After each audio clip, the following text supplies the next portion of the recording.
কিন্তু গভর্নমেন্টের তরফ থেকে যে পিএম বাণী ওয়াইফাই যোজনা কিন্তু চালু করা হয়েছে, তার মাধ্যমে আপনি কিন্তু ওয়াইফাই যে বিজনেস কিন্তু আপনি করতে পারবেন। এবার সেখানে অনেকে কমেন্ট করেছে যে এই বিজনেসটা কিভাবে করব, অথবা কত টাকা খরচ হবে, কিভাবে আমি ওয়াইফাই ডিভাইসটা কিনবো, কোথা থেকে কিনবো, এর ওয়াইফাই রেঞ্জ কত হবে, এবং কিভাবে এই ওয়াইফাইটা ইনস্টল করবেন।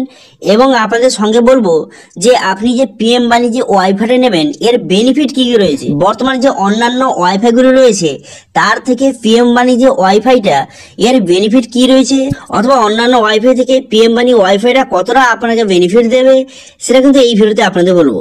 এবং কিভাবে এই ওয়াইফাইটা ইনস্টল করবেন, বর্তমানে যে অন্যান্য ওয়াইফাই গুলো রয়েছে তার থেকে পিএম বাণী যে ওয়াইফাইটা এর বেনিফিট কি রয়েছে, অথবা অন্যান্য ওয়াইফাই থেকে পিএম বাণী ওয়াইফাইটা কতটা আপনাকে বেনিফিট দেবে, সেটা কিন্তু এই ভিডিওতে আপনাদের বলবো। সেই জন্য ভিডিওটা প্রথম থেকে শেষ পর্যন্ত অবশ্যই দেখবেন মনোযোগ সহকারে, এবং আমাদের চ্যানেলে প্রথমবার ভিজিট করে থাকলে আমাদের চ্যানেলটিকে সাবস্ক্রাইব করে রাখুন এবং পাশে থাকা বেল আইকনটিকে অন করে রাখুন, কারণ আমরা এখন নিত্য ভিডিও নিয়ে আসি। তো চলুন আজকে ভিডিওটা শুরু করা যাক। তো সবার প্রথম বলবো যে ওয়াইফাই ডিভাইসটা আপনি কিভাবে নেবেন। তো দেখুন, ওয়াইফাই ডিভাইসটা নেওয়ার জন্য আপনাকে অনলাইনে আবেদন করতে হবে। প্রথমে কিন্তু আপনি অফিসিয়াল ওয়েবসাইটে গিয়ে আপনি কিন্তু রেজিস্ট্রেশন করবেন। রেজিস্ট্রেশন করার পর তারপর কিন্তু পুরো ডিস্ট্রিবিউটার লিস্ট কিন্তু আপনার সামনে শো হয়ে যাবে। তারপরে আপনার ডিস্ট্রিক্টে কে কে ডিস্ট্রিবিউটার রয়েছে আপনি কিন্তু প্রথমে আপনি চেক করে নেবেন। ঠিক আছে, আপনার ডিস্ট্রিক্টে কতগুলি ডিস্ট্রিবিউটার রয়েছে প্রথমে আপনি চেক করে নেবেন। চেক করে নেওয়ার পর তারপর তাদের কন্ট্যাক্ট নাম্বার কিন্তু দেওয়া রয়েছে। তারপর কিন্তু আপনার নিয়ারেস্ট যে ডিস্ট্রিবিউটার রয়েছে তার সঙ্গে আপনি কন্ট্যাক্ট করবেন। ঠিক আছে, কন্ট্যাক্ট করার পর তার কাছ থেকে খুব সহজে আপনি কিন্তু এই যে পিএম বাণী আপনি যে এই ডিভাইস এবং তার সঙ্গে আরো যে তার কিটগুলি হয় সেগুলো আপনি তার সঙ্গে আপনি নিয়ে নেবেন। ঠিক আছে, এবার বলবো যে খরচ কত হবে। তো দেখুন, খরচ হচ্ছে অনেকের ক্ষেত্রে অনেক রকম হতে পারে, সেটা ডিপেন্ড করে সম্পূর্ণ আপনার উপর। তো দেখুন, আপনি যদি এমবিপিএস যে স্পিড দেবে সেই এমবিপিএসটা একটু যদি কম নেন, অথবা যদি আপনার রেঞ্জ ওয়াইফাই একটা রেঞ্জ থাকে সেই রেঞ্জটা যদি আপনি একটু কম রাখেন, তাহলে কিন্তু আপনার যে ওয়াইফাই ডিভাইসের টাকাটা কিন্তু বা এর দামটা কিন্তু একটু কম হবে। কিন্তু যদি আপনি ওয়াইফাই ডিভাইসটা আপনি নেবেন তার রেঞ্জ যদি আপনি বেশি চান, অথবা যদি আপনার যে তার স্পিড যদি বেশি চান, তাহলে কিন্তু ওয়াইফাই যে ডিভাইসের রেটটা কিন্তু একটু বাড়বে। তো সেক্ষেত্রে আপনার কিন্তু বিভিন্ন রকম রেট হতে পারে, 5,000, 6,000, 7,000, 8,000, 10,000 এরকম কিন্তু হতে পারে। তো সেই জন্য যখন আপনি ডিস্ট্রিবিউটারের কাছ থেকে যখন আপনি ওয়াইফাই ডিভাইসটা নেবেন তাকে অবশ্যই জিজ্ঞাসা করে নেবেন যে কত দামে কত স্পিড পাওয়া যায়, সেই মতো আপনার যেটা প্রয়োজন সেটা কিন্তু আপনি নিয়ে নেবেন। ঠিক আছে, তো এবার এখানে আগের ভিডিওতে অনেকে বলেছেন যে ফ্রিটা কোথায় হচ্ছে। তো দেখুন, ওয়াইফাই ডিভাইস কিনতে কিন্তু আপনার টাকা লাগবে। ঠিক আছে, ওয়াইফাই ডিভাইস কিনতে কিন্তু কোনো সম্পূর্ণ বিনামূল্যে কিন্তু নয়, ওয়াইফাই ডিভাইস কিনতে টাকা লাগবে।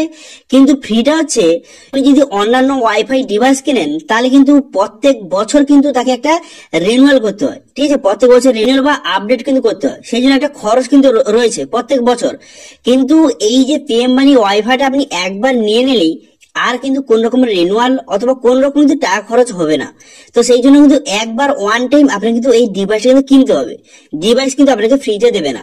ঠিক আছে, কিন্তু যে প্রত্যেক বছর রিনিউয়ালের যে পদ্ধতিটা সেটা কিন্তু এখানে সম্পূর্ণ বিনামূল্যে, কোন রকম আপনার টাকা কিন্তু লাগছে না।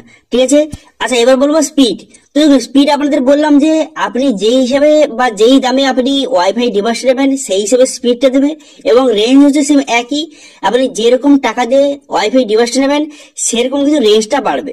ঠিক আছে, তো সেই জন্য যখন ডিস্ট্রিবিউটারের কাছ থেকে ওয়াইফাই ডিভাইসটা নেবেন তা কিন্তু অবশ্যই যে বলে নেবেন যে কত টাকায় কত রেঞ্জ অথবা কত স্পিড পাওয়া যায় ওয়াইফাই ডিভাইস, অবশ্যই জেনে সেইভাবে কিন্তু নেবেন। ঠিক আছে, আচ্ছা এবার বলবো যে ওয়াইফাই ডিভাইসটা আপনি নেওয়ার পর তারপরে ইনস্টলটা কিভাবে করবেন। তো দেখুন, যে ডিস্ট্রিবিউটারের কাছ থেকে আপনি ওয়াইফাই ডিভাইসটা নেবেন তিনি কিন্তু আপনার বাড়িতে এসে কিন্তু ওয়াইফাই ডিভাইসটা ইনস্টল করে দিয়ে যাবে, আপনাকে কোনো রকম কোনো কিছু করতে হবে না।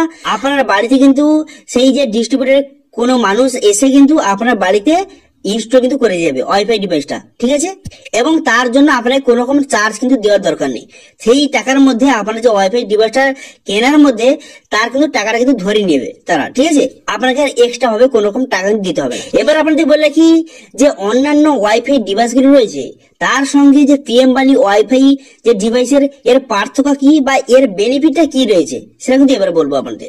তো দেখুন, অন্যান্য ওয়াইফাই ডিভাইস আপনি নিলেন, ঠিক আছে, সেটা তো একটু কমে পড়তে পারে, হয়তো 3,000, 4,000, 5,000 টাকায় হয়ে গেল ওয়াইফাই ডিভাইসটা, কিন্তু সেক্ষেত্রে তার কিন্তু প্রত্যেক বছর কিন্তু একটা রিনিউয়াল কিন্তু একটা চার্জ রয়েছে। ঠিক আছে। তো সেই হিসেবে আপনাকে প্রত্যেক বছর রিনিউয়াল করতে একটা টাকা খরচ আছে। অন্যান্য ওয়াইফাই যে ডিভাইস গুলিতে কিন্তু পিএম বাণী ওয়াইফাই ডিভাইসে কোন রকম চার্জ নেই। আপনার কিন্তু ওয়ান টাইম আপনি টাকা পেমেন্ট করলেই সেই ওয়াইফাই ডিভাইসটা আপনার বাড়িতে লাগিয়ে দিলে আর কিন্তু কোন রকম আপনার প্রত্যেক বছর কিন্তু সেটা রিনিউয়াল অথবা আপডেট কিন্তু করতে হবে না। ঠিক আছে। আচ্ছা, এরপরে যে প্রফিটটা হলো, তো দেখুন অন্যান্য ওয়াইফাই ডিভাইস যদি আপনি নেন এবং সেটা বাড়িতে বসান, তখন কিন্তু মানুষজনদের এই 5 টাকায় আনলিমিটেড অথবা 32 টাকায় 7 দিন আনলিমিটেড এবং 99 টাকায় 1 মাস আনলিমিটেড কিন্তু ইন্টারনেট প্রোভাইড করতে পারবেন না।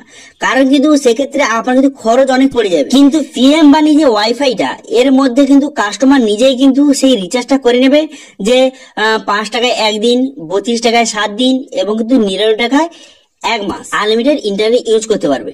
তো সেক্ষেত্রে সাধারণ মানুষের যেমন সুবিধা এবং তেমনি আপনার কাছে লোকটা বেশি আসবে, কারণ আপনি খুবই কম টাকায় তাদেরকে যে আনলিমিটেড ইন্টারনেট প্রোভাইড করছে, সেই জন্য কিন্তু কাস্টমার আপনার কাছে বেশি আসবে। ঠিক আছে, এটা একটা প্রবলেম। এছাড়া আরো অনেক কিছু সুবিধা কিন্তু রয়েছে এই পিএম বাণী ওয়াইফাইতে।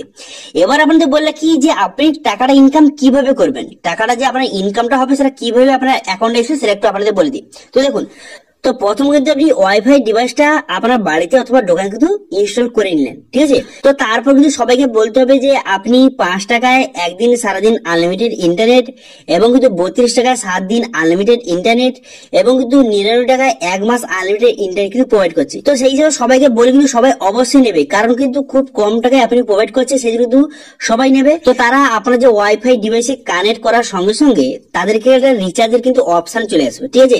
তারা যখন আপনার ওয়াইফাই যখন কানেক্ট করবে, কানেক্ট করার সঙ্গে সঙ্গে রিচার্জের অপশন চলে আসার পর তারপর তাদেরকে রিচার্জ করতে হবে। তারা 5 টাকা রিচার্জ করতে চায়, না 32 টাকা, না 99 টাকা, না আরো অনেক রিচার্জ কিন্তু রয়েছে। ঠিক আছে। এবার তারা ধরুন আমি ধরলাম যে 10 জন কিন্তু আপনার কাছে যে ওয়াইফাইটা কানেক্ট করেছে। ঠিক আছে। তাহলে 10 জনে কত টাকা হলো? 1000 টাকা হলো। এবার 1000 টাকার মধ্যে আপনার 80% কিন্তু আপনি টাকাটা পেয়ে যাবেন, অর্থাৎ কিন্তু 800 টাকা আপনার অ্যাকাউন্টে চলে আসবে এবং বাদ বাকি যে 200 টাকাটা সেটা কিন্তু যেই কোম্পানি থেকে আপনি ওয়াইফাই ডিভাইসটা নিয়েছেন তার ঘরে কিন্তু চলে যাবে। এবার কিভাবে হবে একটু বলে দিই। তো যখন আপনি যে ডিস্ট্রিবিউটরের কাছ থেকে যখন ওয়াইফাই ডিভাইসটা আপনি কিনতে যাবেন বা নেবেন, তখন কিন্তু আপনার কাছে যে আধার কার্ডের জেরক্স এবং ব্যাংক অ্যাকাউন্টের জেরক্স, এইসব জেরক্স কিন্তু আপনার থাকতে হবে। ঠিক আছে। সেই সব জেরক্স কিন্তু তাকে সাবমিট করতে হবে। সাবমিট করলে তবে কিন্তু আপনাকে ওয়াইফাই ডিভাইসটা দেবে এবং সমস্ত কিছু আপনার ভেরিফিকেশন কিন্তু করে দেবে। ভেরিফিকেশন হয়ে যাওয়ার পর তারপর কিন্তু আপনার যে ব্যাংক অ্যাকাউন্টটা নিয়েছে সেখানে জমা দিয়েছেন, সেই ব্যাংক অ্যাকাউন্টে কিন্তু আপনার টাকাটা কিন্তু পাঠিয়ে দেবে। এবার এই যে টাকাটা যে পাঠাবে সেটা কিন্তু কেউ আপনাকে যে টাকাটা মারবে এরকম কিন্তু নয়, এটা তো অটোমেটিক চলে আসবে। তো কিভাবে হবে আপনাদের বলে দিই। দেখুন, যখন কিন্তু কেউ রিচার্জ করলো, ধরুন এ মাসে 10 জন রিচার্জ করে 1000 টাকা হলো, সেই 1000 টাকাটা কিন্তু সেটা কিন্তু পিএম বাণীর যে পোর্টালে কিন্তু থাকবে। ঠিক আছে। 1000 টাকা কিন্তু পিএম বাণীর পোর্টালে থাকবে। তারপর মাসের শেষে আপনার যে 80% টাকাটা সেটা কিন্তু আপনার অ্যাকাউন্টে পাঠিয়ে দেবে এবং 20% টাকাটা সেটা কিন্তু কোম্পানির অ্যাকাউন্টে পাঠিয়ে দেবে। ঠিক আছে। এটা কিন্তু কেউ যে কোনো মানুষ যে টাকাটা মারবে এরকম কিন্তু নয়, অটোমেটিক কিন্তু হবে এইসব কাজগুলি। ঠিক আছে। আপনার কিন্তু কোনো রকম ভয় পাওয়ার বা কোনো রকম চিন্তা করার দরকার নেই যে আপনার টাকাটা মারবে কি মারবে না, এরকম কোনো রকম চিন্তা করার দরকার নেই। এটা কিন্তু অটোমেটিক হবে। গভর্নমেন্টের তরফ থেকে এই যে পিএম বাণী একটা অ্যাপ রয়েছে অথবা কিন্তু একটা পোর্টাল কিন্তু রয়েছে, যেখানে আপনি লগ ইন করে আপনার সমস্ত ডিটেইলস কিন্তু দেখতে পারবেন যে আপনি কতজনকে কানেকশন দিয়েছেন এবং কত টাকা ইনকাম হচ্ছে বা কত টাকা কে রিচার্জ করছে, তার সমস্ত ডিটেইলস কিন্তু আপনি নিজে দেখতে পারবেন। ঠিক আছে। এবং কত টাকা হলো সমস্ত ডিটেইলস দেখতে পারবেন এবং আপনার অ্যাকাউন্টে টাকা কবে ঢুকেছে তার লিস্ট কিন্তু আপনি সম্পূর্ণভাবে দেখতে পারবেন। ঠিক আছে। সেই জন্য কোনো রকম চিন্তা করা অথবা ভয় করার দরকার নেই, আপনার অ্যাকাউন্টে কিন্তু টাকা অবশ্যই আসবে। ঠিক আছে। তো আশা করি বুঝতে পারছেন যে পিএম বাণী ওয়াইফাই যোজনাটা কি, অথবা আপনি ওয়াইফাই ডিভাইস কিনতে কত টাকা খরচ হবে, অথবা কিভাবে আপনি মানুষজনের প্রোভাইড করবেন, কিভাবে টাকা ইনকাম করবেন, এই টু জেড পয়েন্ট নিয়ে আলোচনা করে দিলাম। এর পরেও যদি আপনার কোনো কোশ্চেন থেকে থাকে তাহলে তো অবশ্যই কমেন্ট করুন, আমি অবশ্যই তার রিপ্লাই করব। এবং আজকে ভিডিওটা ভালো লেগে থাকলে ভিডিওকে লাইক করে দেবেন এবং ভিডিওটা বন্ধুর সঙ্গে শেয়ার করে দেবেন। এবং আমাদের চ্যানেলে প্রথমবার ভিজিট করতে গেলে আমাদের চ্যানেলটিকে সাবস্ক্রাইব করে রাখুন এবং পাশে থাকা বেল বাটনটাকে অন করে রাখুন, কারণ আমরা এক্সপ্লেনেটেড নিচের ভিডিও নিয়ে আসি। আজকে ভিডিওটা এই পর্যন্তই, দেখা হচ্ছে নেক্সট ভিডিওতে।